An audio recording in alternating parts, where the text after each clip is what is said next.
Farrar, aka the Beard Guy here, and welcome to another Lunch with Norm, the e-commerce and Amazon FBA podcast. Today, we're going to be discussing building and scaling brands with Mexico sourcing. We're also going to be talking about why focus on Mexico and why is value-based collaboration important and how does understanding the cultural differences strengthen partnerships. We're also going to be talking about why building a community is crucial for your business and brand scaling. All right, welcome to another Lunch with Norm, the e-commerce and Amazon FBA podcast. Lunch with Norm. Lunch with Norm.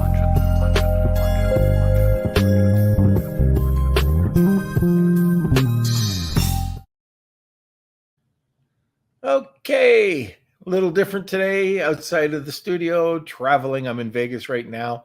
Kelsey, where are you? Hello. Happy Friday, sir. You've been smoking too many cigars. Yep. Oh my gosh. So far, what's that? We're going to be meeting you for half the event or half the podcast, I think, today. Or probably. Yeah, wait till tomorrow. Don't even want to think about it.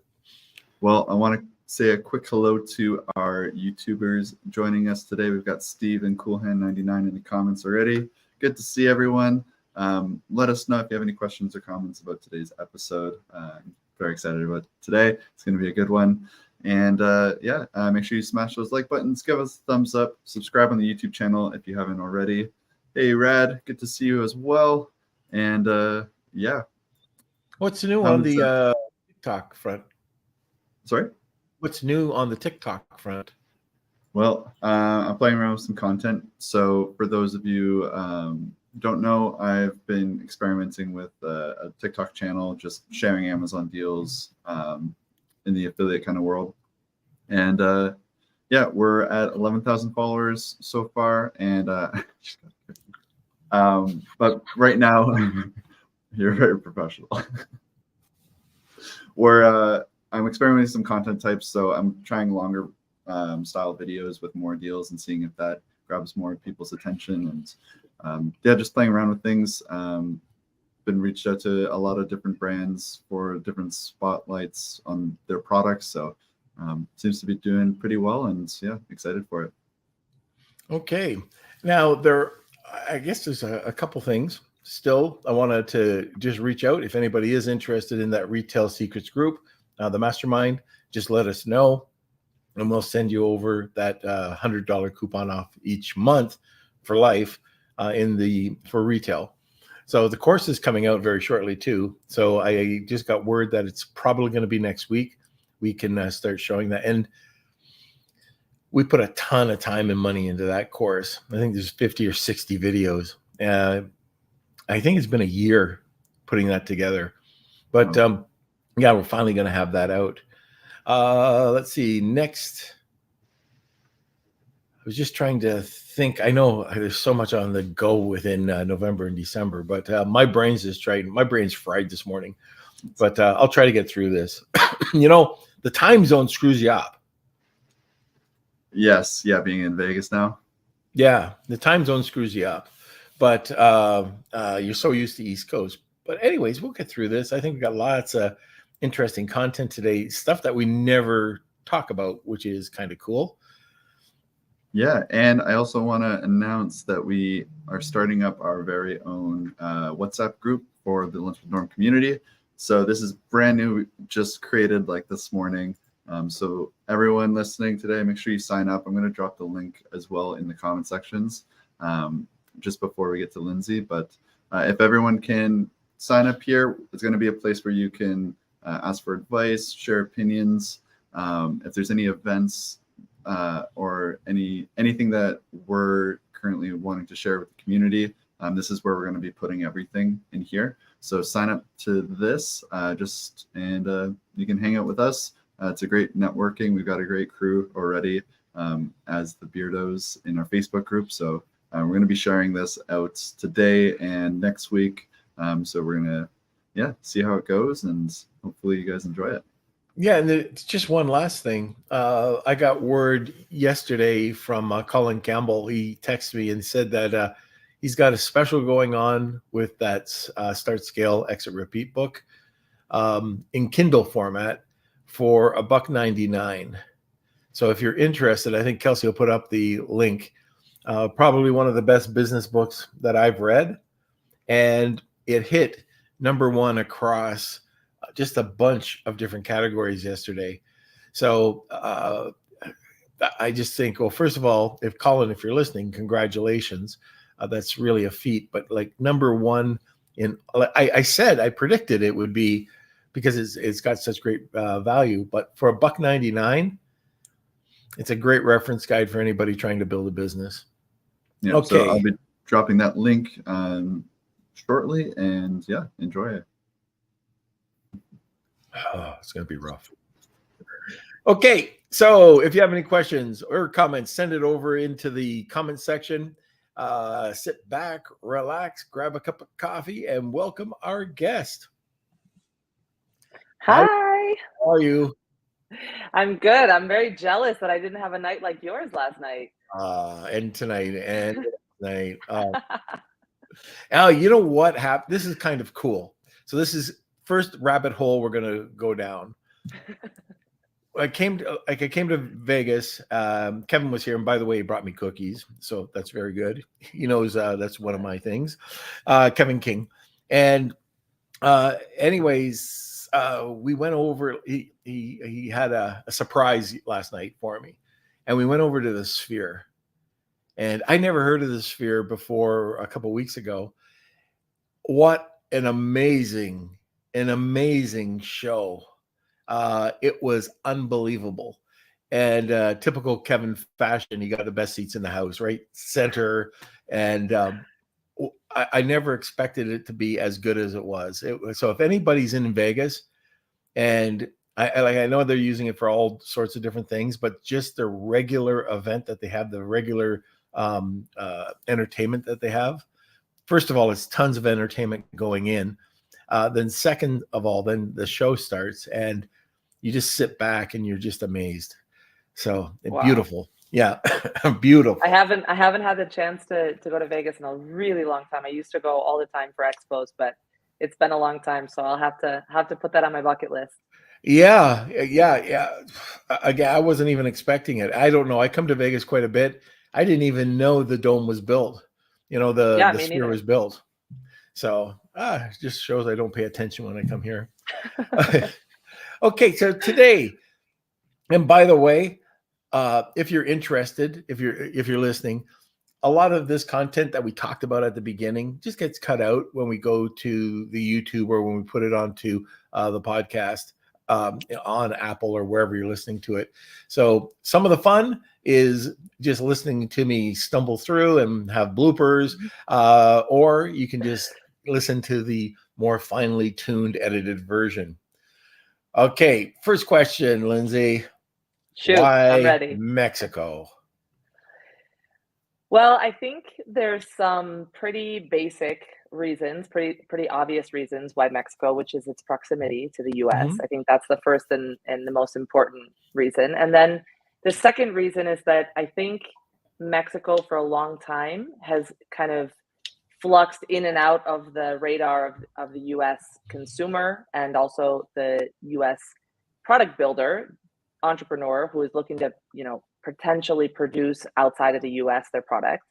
And I think recently, with everything that happened post-pandemic with Asia and the supply chain crisis, Mexico has really come back onto the radar and become a really viable option. And I can speak specifically to how Mexico has been preparing for that kind of swing back towards nearshoring, because it's something that I've seen, specifically over the last 10 years that I've lived here, how manufacturers are starting to learn from what China did well and then adapt it to this kind of nearshoring, more artisanal style manufacturing here in Mexico. And it's a huge country. And currently manufacturing and exporting to the US and to other parts of the world represents 40% of the economy here. So it is something that I think a lot of people don't realize, that it's growing kind of under the water. And we're going to definitely see a boom very soon in nearshoring, especially in apparel, which is my area of expertise. But yeah, Mexico also, I mean, you really can't imagine a better partner because you get to come to Mexico and experience an incredible culture and drink tequila and eat the best food in the world. So I mean, besides the practical reasons, it's also an amazing place to be able to have as a partner. I mean, I travel to China a lot, and I can tell you the food is definitely better in Mexico. Well, I can see one of our listeners, like Cool Hand Luke. You probably had him at tequila, so so. But there's a couple of things. I've been in Mexico trying to source the manufacturing, and there have been some issues that have come up that are different than China. Now, other than the 16-hour, 20-hour flight, which sucks. But going to Mexico, like you said, you can just go over there, meet with your supplier. But I still don't, for me anyways, the process, getting the orders, and are you seeing that that's getting better? Yeah, I mean, specifically this year in particular, in Alt Creative Agency, my business, we partnered with WeTrek, which is another company that specializes in the actual process. And so we're really trying to work kind of both sides of the coin there. So we're working with the manufacturers here to better their process, to strengthen their kind of commitment to quality and to the process, and then also work with the clients to help them understand that China's been doing this for a really long time. Mexico is relatively new in the sense that to be able to meet the capacities and the demand that the American client has, it has to learn the process. And so we're trying to work, kind of both sides of the coin in adapting the market here in Mexico, training the manufacturers and the suppliers here, and then really working on how can we build a process that works for both sides. Because I think traditionally, I've worked with a lot of the American brands. They come to Mexico and they expect a system and a process that they're used to receiving in Asia. And it's very different. And I think that one of the key differences is on a cultural level, right? Like I don't think there are cultures more different on a global scale than China and really anywhere in Latin America. And so I think just getting people to understand that the process is different, but even though the process is different, you can still get the same results is really key to making this partnership work, across the border.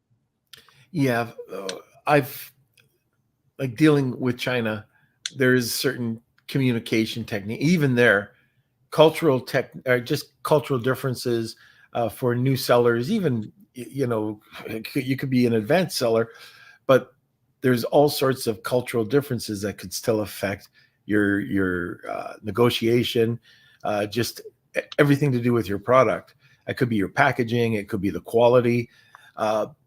In Mexico, that's a whole other ball game. So all of a sudden, let's say you've been in the game for a few years, now you're going over to Mexico. The communication, and this is a big difference that I found, is that Mexican manufacturers want to please. They want to get the job, and they'll go out of their way to do it. I've also found out that sometimes if it's not a win-win on pricing, the manufacturer, and I've had experience with this, will overcompensate to get the deal, and then they feel that they just want the deal. They want to satisfy you, but then they find out that their pricing is wrong. Have you ever experienced that?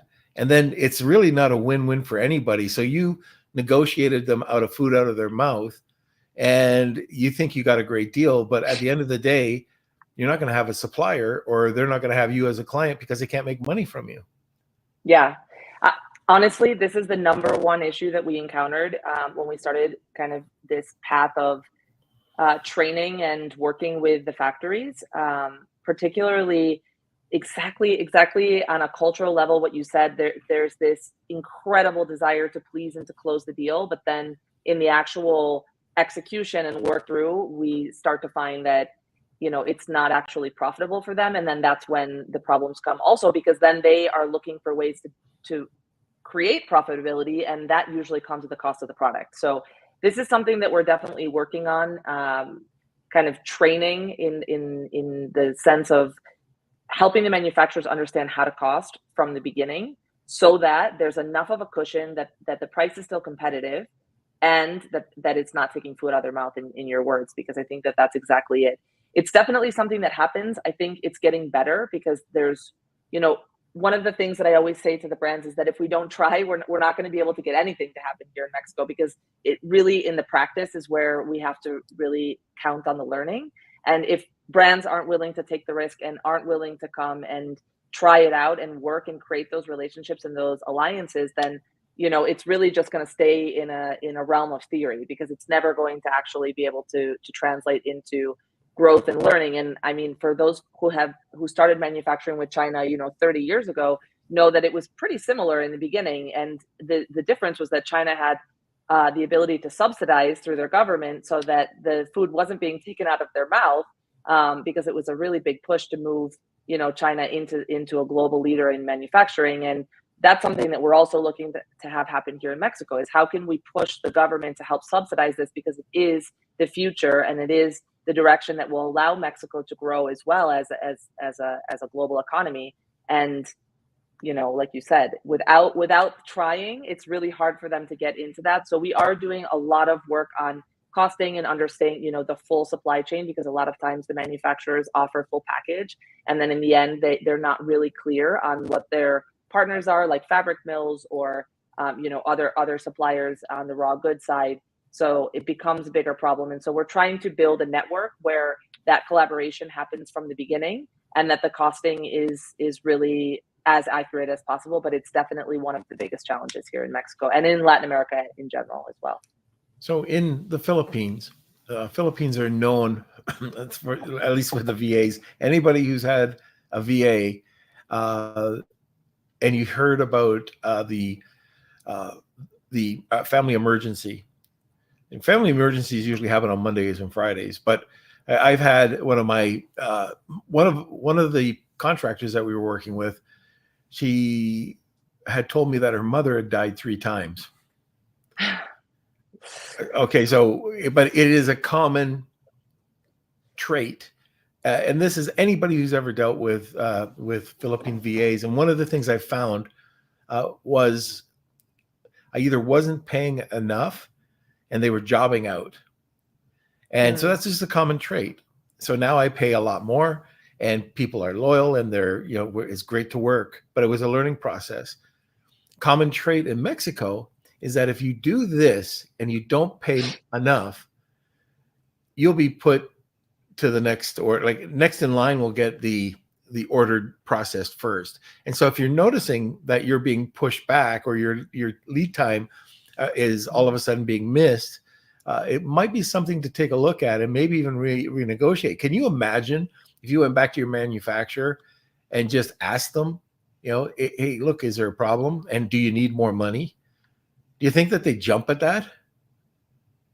Yeah, I think communication is typically the most critical part in any relationship at any level and any scale of business. I think it's something that I always make the joke that instead of having classes on how to learn about history, we should have classes on communication in school, because it is without a doubt the number one tool for creating a successful business. Everything is relationships. And I think one of the advantages of working with Latin American countries is that the language barrier is significantly lower. The barrier is much lower. And the other thing is that, like you said in the beginning, they're willing to please. So they're very open and very warm, and they're very flexible in the sense that if that conversation is brought to the table, it is more likely for a win-win situation to come out of it than China. I know, because I negotiated in China for many, many years, and it almost seemed like there was no negotiation. In the end, I would leave and I feel like I got the short end of this stick again. I don't know how that's possible. So I know that here in Mexico, it's a bit different, because there is that deep desire to please and to grow and to learn. And so I think as long as there's that openness to bring the conversation to the table, you'll definitely have a much different result with Latin American countries than China or anywhere in Asia, particularly. Yeah, and like China, Mexico is very family oriented. And Yes. I love that about, dealing with suppliers here. Just that you get to know the family. And if you don't get to know the family, get to know their family. Yeah. It's breaking. I talk to people about events. Well, going out and negotiating and breaking bread with somebody is so important. You can't. That's probably, I don't know about you, but it's probably one of the best things you can do, even though it might not be a tactic, but just breaking bread with people will most likely give you better pricing. Absolutely. And this is the core difference between the way that I see business being done in Asia versus Latin America. And this was something that I said I could literally write an entire book just on this topic, because I remember I would arrive to Asia and it would be very serious, and we would sit down at the table and we would discuss numbers and MOQs, and we would be, kind of having tense conversations about pricing, and then we would come to the agreement, and then we would all go out to eat, and then the boss of the factory would order for everyone, and we would sit at the table, and we would, there would be like a bit of an ease into maybe more of a social conversation, but not as much. The dinner would be over, we would shake hands, we would say thank you very much, and we would go on our way, and the relationship would be like that for 10 years. And in Mexico, I first got here, it was like, no, we're not going to talk about business yet. I don't talk about business until I know you. And so we would go out to lunch, we would get drunk off of tequila, and then we would start talking about business. And it was really jarring for me at first, because the difference of how I was used to doing business is just so radically different. And at first, as an American and as somebody who was, born and raised in New York in a very structured, like, you can't mix friendship with professional relationships. It was really hard for me to, bring down my barrier, because after the lunch, it was like, we're going to go, or I'm inviting you to my house. I want you to meet my mother. And then we would go to the factory, and in the factory, there would be this shrine, Virgin of Guadalupe, and everyone would have like this moment to like, of lunch would be like this really social, loud moment in the day. And I just thought, wow, this is culturally, the differences here are so grand. But at the end of the day, I think it's really important as American consumers and as American brands and American companies to really go into any of these situations from a place of curiosity and openness, and listen first and observe first. Because if we want to do business in other countries, and we have to do business in other countries, we have to really be able to lean into the cultures that we're looking to work with and understand them at their root and at their core, to be able to have successful relationships. So yeah, it's definitely radically different in Mexico, much more fun, I would definitely say. But that fun also comes with needing to know when to take a step back, when to put on, kind of the serious face, and how to negotiate and navigate Right. through so much warmth. I remember, and I had altitude sickness at this point. We're in Mexico City, and this was an event that we put on. Amy Weiss, it was the sourcing, the Mexico sourcing trip, and she had taken everybody out to the factory, and this was so typical. It was a ceramics, absolutely gorgeous ceramics factory, and the grandmother cooked a lunch for everybody. Yeah. It was so, like, when I heard about it, it was just typical. I mean, it was, so if you get a chance, I know that it's still tough to get the sourcing done, because there's not a lot of sourcing agents that are out there. And, we recommend, a few sourcing agents, but there's not a lot out there, and there's not a lot that do a really good job. So that's really important. And anybody who's listening to Kels, you want to throw in either in the Facebook group some sourcing agents, from the Mexico trip. Actually, like, we're in touch with the people that really helped out, and they're awesome, and they've been on the podcast, and who I'm talking about.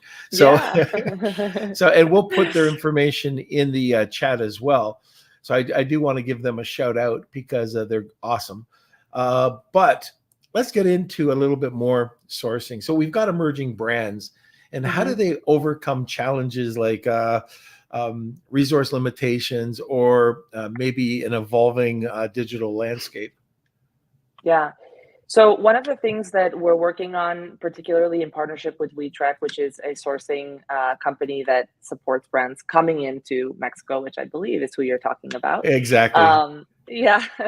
So when we created this partnership with WeTrack, what we realized is that there are brands that don't have the capacity to, come into Mexico, bring in a full team, put somebody on the ground, really set up shop the way that some of the bigger brands can. And so the idea of WeTrack exactly was to be an extension of those teams and to be able to really be your kind of on the ground team and eyes and ears for the Mexican market. Everybody on the team speaks Spanish, so that obviously is critical to be able to, really deepen the relationship and enter into negotiations. And with smaller brands, one of the strategies that we've been able to implement is grouping resources. So for example, because we're highly focused in the apparel industry, we were able to find fabric mills in Mexico that maybe had really high MOQs. And so because we were able to kind of group a few brands that were specific to swimwear or activewear that use the same type of fabric,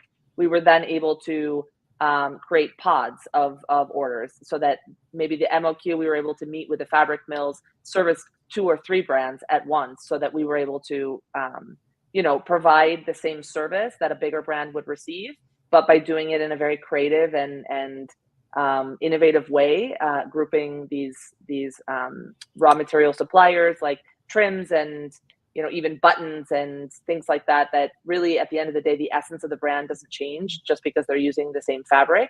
The essence of the brand isn't, in jeopardy is the word, just because they're using the same fabric. So we're really looking to find new and creative ways to support the smaller and emerging brands, because we recognize that, if you are a small brand in the US and China is yes, there's a lot of resources, but it's very far away, and it's very difficult to get kind of your feet on the ground if you don't actually go. And you can be in Mexico in 3 hours if you're on the West Coast, and if you're in New York, also Miami. These are like the main cities in the U.S. have direct flights to Mexico City, Cancun, Guadalajara. So really, it's a much more accessible place to start investigating than China, because China is obviously significantly larger, and it seems as though in Mexico there's more of a openness also to even start those conversations without even having to commit to doing business. So I think that's also another advantage for small brands as well. Yeah. And on top of that, and I don't know about you, but I would not attempt to go and try to just do this on your own in Mexico. Right. You need like we're talking about WeTrack. So you need a sourcing agent, or you need somebody to help open up those doors. Being an entrepreneur, you only know so much. You can't be an expert in everything. And this is definitely an area. It might cost you a little bit extra, but it's going to save you so much money in the long run. Just processing, getting the goods across the border. There's so many reasons why you should go with a sourcing agent and just let them open up and get the job done for you. So if you're worried about saving 5% or whatever the charge would be, it's the wrong thought process. It really is so important. And we're at the bottom of the hour. Just wondering, if you're a seller, we've got a bunch of listeners on, if you've never gone to Mexico, why not? And if you are in Mexico, let me know, or let us know, some of the challenges you face, or something that's awesome. So it's wide open, just interested in that. And of course, we actually do have a bunch of questions already that we'll get to at the top of the hour, but I'd like to see those comments. Okay. So we're at the bottom of the hour. And if this is the first time you're listening to the podcast, we have a giveaway called, or not Lunch with Norm. That's giving away me, and nobody wants me. So, but they probably do want the Wheel of Kelsey. So if you're interested in our prize giveaway, it's always #Wheel of Kelsey. Tag 2 people, you'll get a second entry. All right, Lindsey, I'm going to put you on the spot. Yeah. What is the awesome giveaway today? So we're actually going to allow the winner to choose, but we have 2 potential giveaway options for the winner.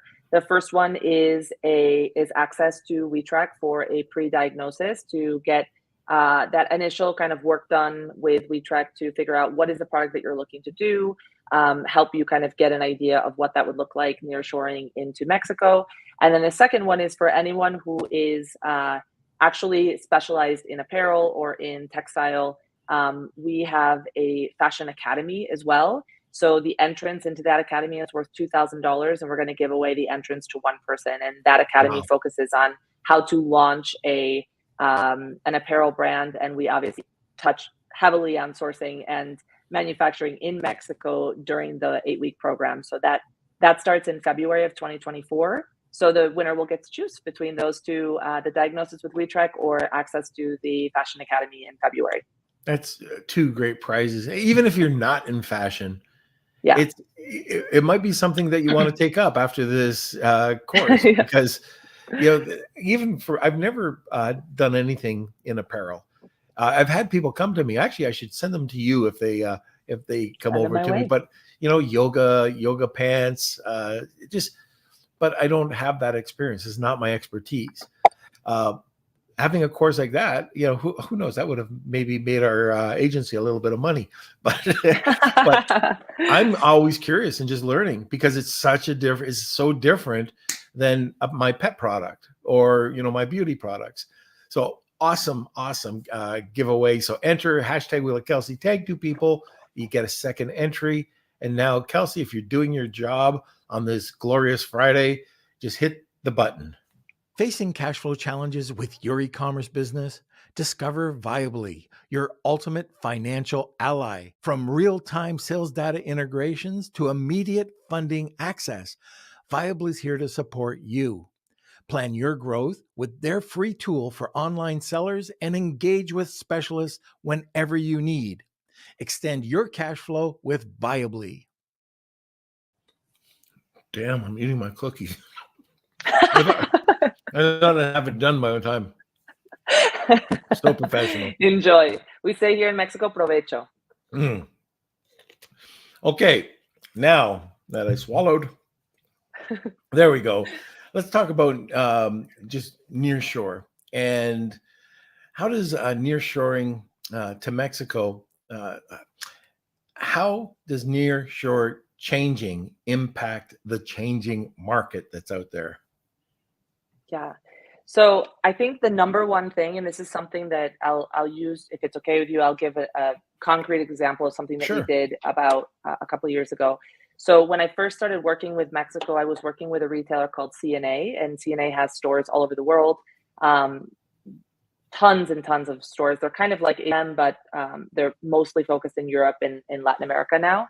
And one of the things that we saw when I first started, and the way that we were able to actually grow their sales 800 times in the time that I was there, was this idea of nearshoring. So for the stores that were in Latin America, they were still manufacturing everything in China. Mm-hmm. And one of the things that we saw was that the lead time that we had to work with China specifically for the footwear industry was about 8 to 12 months out. So we had no way to impact whether or not we thought those things were actually going to be able to sell or no. So we had to really stay producing pretty basic products with China, because the risk of adding anything that was remotely trendy whatsoever was too high, because the lead time was too far out from when we were actually going to be able to get the product on the floor, which is a common issue with China in general, the lead times. So one of the things that we started doing was we would go to China, we would look and see what was available, we would plan our basic programs, but then everything that was even remotely had a tiny layer of trend on it, we started training the manufacturers in Mexico to do that product. So it was a process that took us about 1.5 years to actually get the product exactly how we wanted it, and so that the client wouldn't be able to tell what was produced in Mexico and what was produced in China. So we were able to put 2 pairs of shoes on the table in front of the client and say, this was made in China, this was made in Mexico. Can you tell the difference? And it was undetectable, the difference between the product. And that took a lot of energy and effort to train the manufacturers in Mexico, but I'll tell you what happened.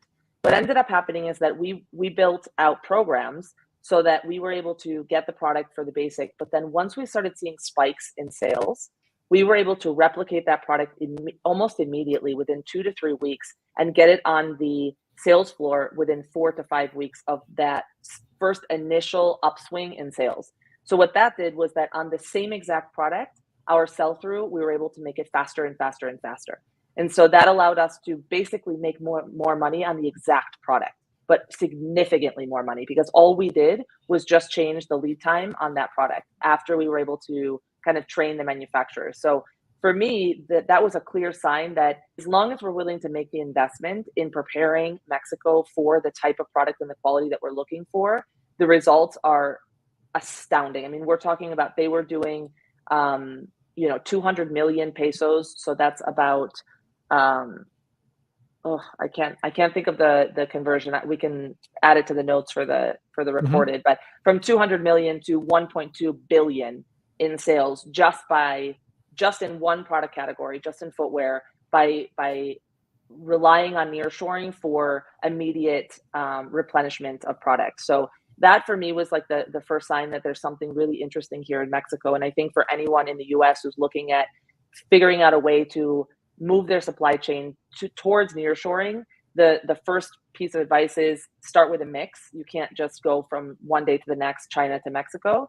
But in that mix, I wouldn't mix product. I would mix the same product, but different lead times and different reaction times. So I think that's one of the biggest mistakes that people make. They're like, I'll leave this product A in China and I'll bring product B to Mexico. But I would say leave product A in China and then figure out ways to replenish product A from a nearshoring standpoint to be able to have a competitive advantage on taking advantage of products that work really well. Okay, now I know that you're in apparel. Yeah. I'm curious, just off the top of your head, what are maybe 5 or more categories that Mexico is doing a great job with? That's a great question. So footwear and handbags. I know that I'm in apparel, but any leather goods are incredible.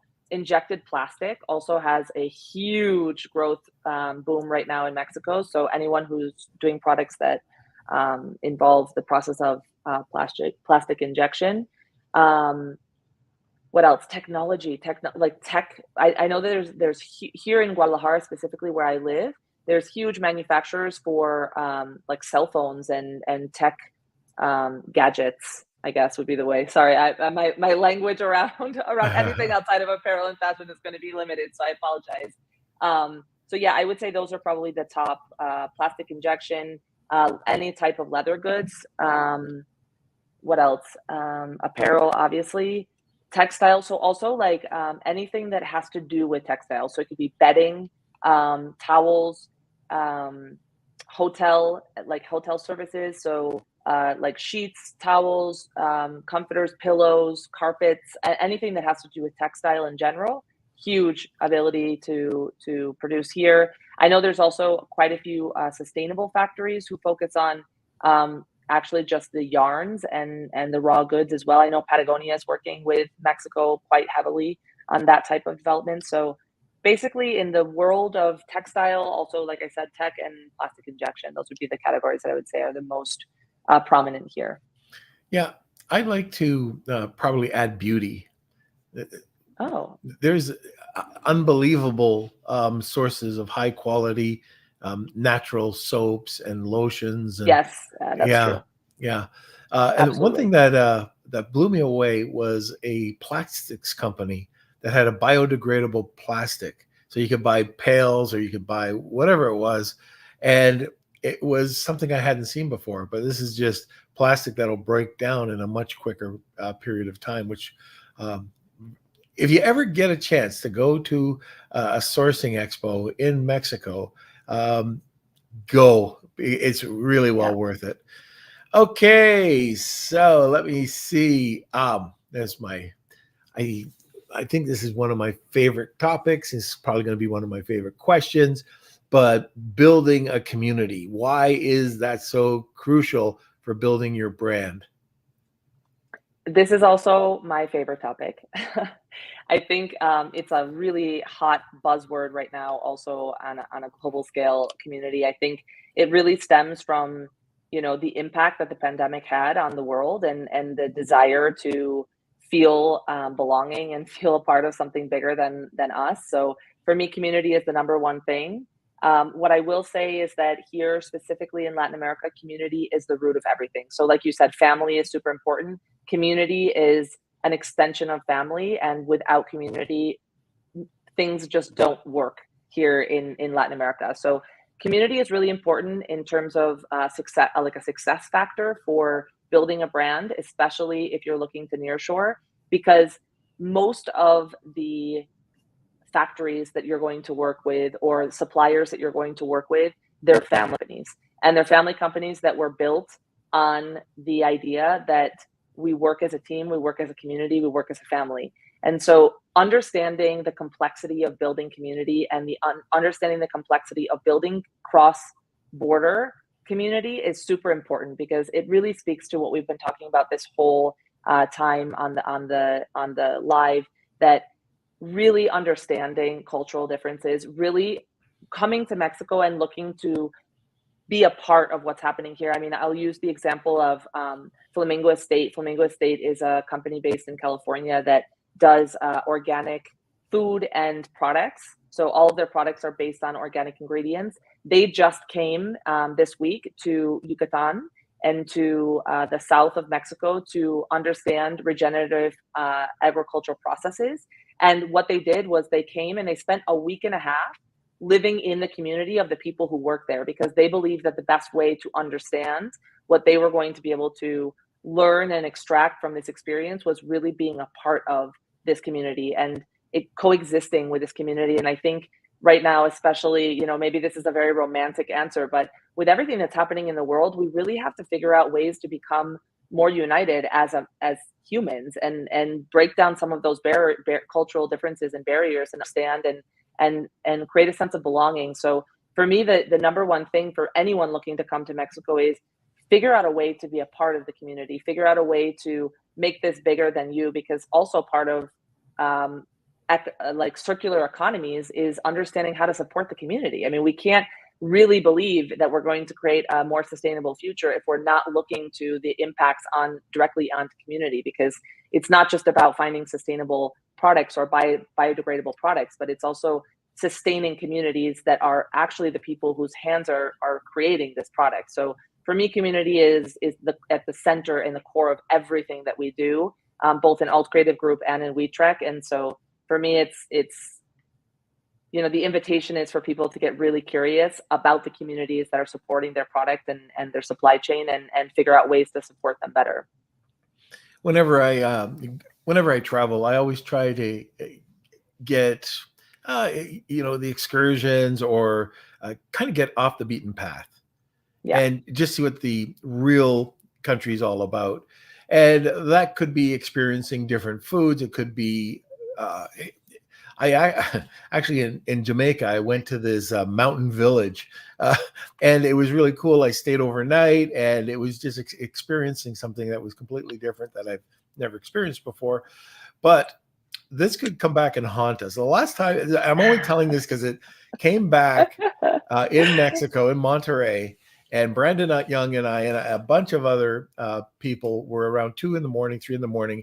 Brandon's on his phone going, oh, TripAdvisor says that there's a food truck just a block away and it's #1 in Monterrey. So we walked out there and it was the best hot dog I ever had. And the tacos that we had were fantastic. But just finishing up like the 5th taco, I looked over at Brandon. I said, Brandon, you're talking after me tomorrow, right? And yep. We never thought about like, this is coming off a food truck. What happens if we both get sick? But luckily we didn't. And, you know, save Montezuma for another day. But, but I just hit me. I went, oh, you know, we're you know, we've come down here. We're basically being paid to come down, and we might not be on stage together. So, it was just hilarious. But like I said, it was an experience. It was awesome. You know, just exploring this food. I know we're down, you know, a completely different rabbit hole, but just a lot of fun. Okay. I think that's it. Let's get over to some questions. We got a bunch of questions. And again, if you have other questions about this, food trucks, whatever you want. Just throw them in the comment section. All right. And just a reminder, we do have a brand new WhatsApp group for Lunch with Norm. It's the official Lunch with Norm WhatsApp group. So make sure you sign up. We're going to be posting there. Because you wanted it. Exactly. All right. First question is from Cool Hand 99. I have begun exploring Mexico as a sourcing option. Is it normal for MOQs to be incredibly higher than China? Yes, it is. It is normal. The reason for that is because one, because China has just been doing this for a significantly more amount of time, so they obviously have systems and abilities to reduce costs because of the volume that they do on other production lines and within their same kind of manufacturing sphere. So it is normal. One of the ways that we're looking to get around it, like I had said earlier, is just trying to figure out ways through the sourcing agent and through the support that we provide of grouping different POs around raw materials so that we can bring those MOQs down. Again, having somebody on your side who can negotiate for you in Spanish and who is familiar with the culture here is a huge advantage. Right now, we're working with brands that are doing 80 units of a style. That's a pretty low MOQ for the apparel industry. So I do know that it's possible. But like I said, it's a lot of investment in understanding the culture here and getting to know and coming and sharing a tequila with them to be able to negotiate these MOQs for sure. And there's strategies that you can put in place too. Yeah. That you might have a higher MOQ at the beginning, but just like you would work with the Chinese manufacturer in this inventory strategy that we've been talking to people about the podcast, you can do the exact same thing. So at the end of the day, it does work out to be very similar. Yeah, exactly. Okay, the next one is from Neil. I've tried sourcing 2 products in Mexico. The material the first one wasn't made of, isn't used there. The second product was about 6 times more expensive than China. I spent thousands with sourcing agents and on samples and CAD files. Any thoughts? Can they let me know what the product is, just to have a reference of like what it is? Because it's hard to answer without knowing. Okay. So yeah, I don't Neil, know if you answer that. If you can let us know maybe some more specifics on that, that would be great, and we'll answer your question. From Rad, is Mexico's postage high like in Canada? So shipping out of Mexico by air can get expensive, definitely. It's important to consider that the reason that Mexico is a better idea is because you can by land bring the product, and although it could be a few extra days, it's still significantly faster than China. So I think a lot of people want to go for a like flying product to the US or to Canada, but by land, it's something that, I mean, we only move the goods by land, and trucks leave every single day, twice a day, and usually within 2 days, maximum 3 days, the product is landed across the border. And once it's in the US, moving it is extremely easy. So my recommendation is to try to avoid air, because yes, it can get expensive, but because we're connected literally physically on the same continent, we can move product by land really quickly and easily. Okay, and to go back to Neil's question, he said melamine prep and grill tray in a galvanized steel container. So this is definitely outside of my wheelhouse. I definitely don't have an answer for you. I'm really sorry, Neil, but I know that as I mentioned when Norm asked what are the areas that I think Mexico is strong, I'm not familiar with this type of product category, but I do know that textile, plastics, beauty, and apparel, leather goods as well are where I would start if you're in one of those categories. And if not, I can check with WeTrek and see if they have any more information on that, and then send it over if we want to include it, or send it over to that listener. And sometimes it just doesn't work. Yeah, exactly. And that happens in China too. Sometimes it's just not the right place to get the product, i.e. cosmetics. Right. All right, and I think you pretty much answered our last question here. Are there any types of product categories that Mexico specializes in? Yeah, Anything so that we what I can actually mention? forgot, which is great that this question came up again, is home goods. So furniture is a huge one, huge. I actually found, I don't know if this is, I should say this or not, but I ran into the buyers for Pottery Barn and for West Elm in Tlaquepaque, which is a town that specializes in furniture, and they were working very heavily with suppliers here. So apparel, textile, leather goods, home goods, like interior design, ceramics, plates, cups, glassware, home furniture, and injected plastic as well, as we mentioned. Okay. And there's just tons of products you can take a look at. Incredible. I mean, really, in the creative space, it's just another level. It's absolutely incredible. Like, if anyone on here listening is even remotely related to a creative industry, whether it's beauty, whether it's apparel, whether it's textile, home goods, I mean, this is our niche, because this is really, I mean, just the best quality that you can find in the world, and really well made. Okay. So I think, Kels, is that it for the questions? Yes, that's it for the questions. All right. So before we do anything, Lindsey, what's your contact information? How can people get a hold of you? So our website is altcreativeagency.com, and then you can find us on Instagram. I'm Lindsey Alt on Instagram, Alt Creative Agency and Alt Creative Academy on Instagram as well. We typically use Instagram for just about everything. And then, of course, WeTrack. I think you guys shared the link, WeTrack.com, for the sourcing contact as well. Is our Yeah. Okay.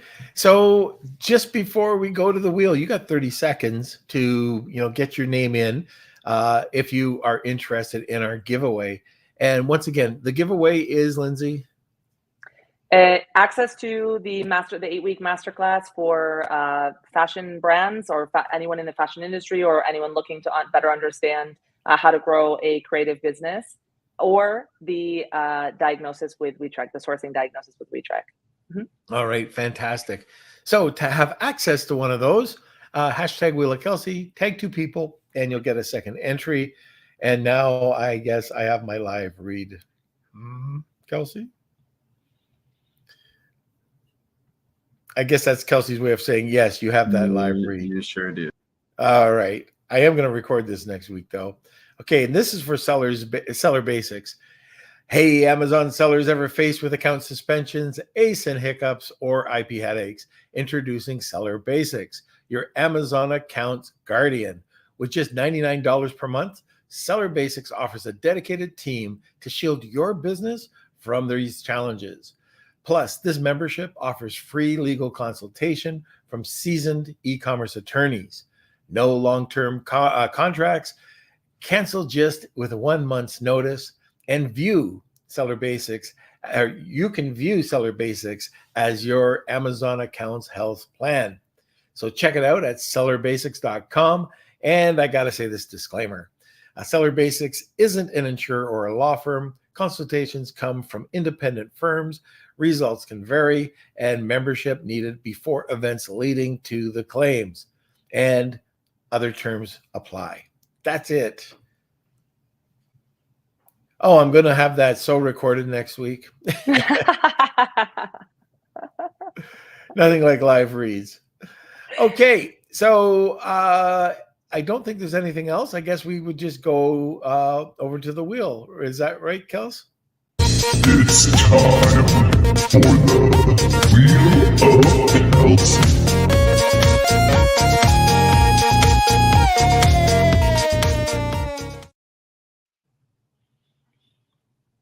All right. Okay, so here is the Wheel of Kelsey. We do this every single episode, so make sure you come back Monday, Wednesday, Friday at 12 p.m. Eastern time. I do believe we have daylight savings time happening here in Canada, I think next week, so we might be an hour earlier or later than usual, but anyways, here we go. All right, if you are the winner, please email me, k@lunchwithnorm.com. And Drip is on the Hey, wings. Drip gets it. He's been snagging quite a few products. I know. I think he's won three out of the last 4 or 5. How much is he Drip, paying you? wow. Yeah. It's I'm making pretty good money. Oh, all right, very good. Good side hustle. All right, Lindsey. Well, thank you so much for coming on. Like I said, this is we don't talk enough about Mexico and sourcing in Mexico. I think it's a great opportunity for the right product, for the right product, and for suppliers that have the right communication skills. They can definitely find winning products to sell on Amazon, Walmart, or retail. Period. Absolutely. Yeah. We should organize like a panel or something. I can get together some sourcing managers here, and we can do a little digital webinar about. I'm happy to do that. Mexico. That would be awesome. Yeah, I'm all in for that. That would be fantastic. Sounds good. Thank you so much, Norm. I had so much fun. Oh, I'm glad you did. Go look for a cookie. Yeah, you know what? I just finished it off during the wheel. Amazing. Yeah. Thank you so much. Oh, it was awesome having you. And I'm sure, the listeners have learned something from you today.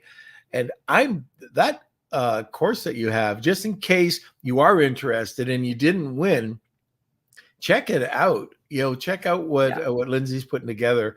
That is, knowledge is everything, right? So you might find out that apparel is something you want to get into. But there we go. Amazing. Thank you so much. You are very welcome. Enjoy Mexico. I wish I was there. Yeah, thank you. Enjoy Vegas. Oh, thank you.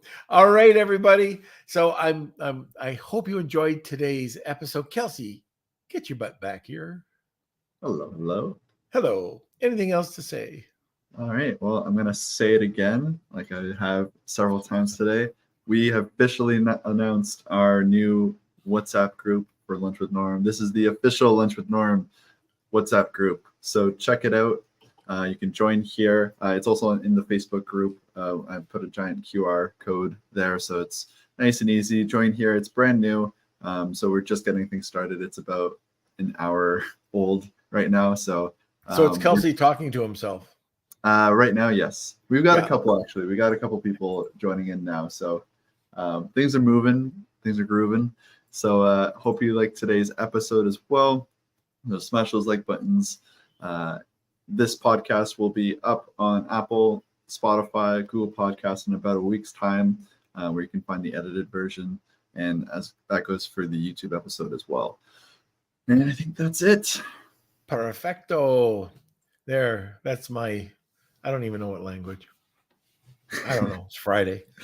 Okay. So have a great weekend, everybody. Hope you liked the episodes we had this week. I think we had some really unique episodes. This one today, and then the Heights platform. I am definitely checking that out. So if you haven't checked out, and we don't have an affiliate code, we don't have anything, but I checked it out. I got my retail partners to take a look at it because we've got that course launching. And just for brands, it is very inexpensive. And yesterday, I think we made the decision to switch over to it. And I'm not getting a discount. I'm buying it at full price. I just asked Laura and Aaron if they wanted to check it out, and they both agreed. We already had a platform to promote our products on, but it's an awesome platform once you take a look at it. So if you don't know what I'm talking about, check out the Heights platform podcast we did yesterday or on Wednesday, and you'll be amazed if you're doing any type of community building. And that's it. So join us every Monday, Wednesday, and Friday at noon Eastern Standard Time. And I say this at the end of every podcast. We could not do this without our community. We have an awesome community. If you want to be part of it, go to our Facebook group, and that is Lunch with Norm, the Amazon FBA and e-commerce collective. And I had that backwards, but it's Friday. Okay, we will see you later. Enjoy your weekend, and see you on Monday. Lunch with Norm.